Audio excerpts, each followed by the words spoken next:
பள்ளிக்கூடங்களுக்கு அதை நான் வந்து ஒரு சரி பண்ணுறேன்னு சொல்லியிருக்கிறேன், அதுக்காகத்தான் அந்த பணம் தேவைப்படுதுன்னு அந்த இடத்துல அவங்க சொல்கிறாரு. அதை போலவே நீங்கள் பார்த்தீங்கன்னா எங்கெல்லாம் வந்து ஒரு பள்ளிக்கூடம் முடியுமோ அங்கெல்லாம் செஞ்சுருக்கிறாரு.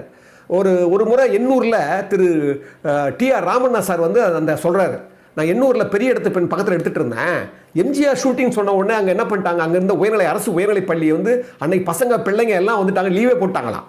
லீவை போட்டு வந்து ஷூட்டிங்கை பார்க்க வந்தாங்களாம். அங்கே பாருங்கள், திரு எம்ஜிஆர் அவர்கள் அந்த ஆசிரியரோட பேச்சு கொடுக்குறாராம். பேச்சு கொடுத்து எப்படி இருக்கு என்னன்னு சொன்ன உடனே என்ன பண்ணுறாராம், தலைமை ஆசிரியரோட கூப்பிட்டு 5000 ரூபாய், அந்த காலத்திலேயே 5000 ரூபாய் எடுத்து பணத்தை கொடுத்து, இந்த பணத்தை உங்கள் ட்ரஸ்ட்டுக்கு வச்சுக்கோங்க, பிள்ளைங்களுடைய சீருடைக்கும் பள்ளி பாட புத்தகங்களுக்கு, அப்போல்லாம் எப்போ இலவசம் ஏது பாட புத்தகங்களுக்கு இது யூஸ் பண்ணணும், நீங்கள் கொடுக்கணும், நான் கவனிப்பேன் கண்காணிப்பேன் அப்படின்றாராம்.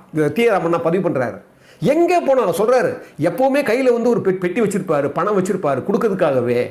அவர் பாருங்க, நான் எதுக்கு நான் இதை சொல்கிறேன்னா, கல்விங்கிறத இந்த சமூகத்தில் வந்து அது மட்டுமே முக்கியம் இல்லை, அந்த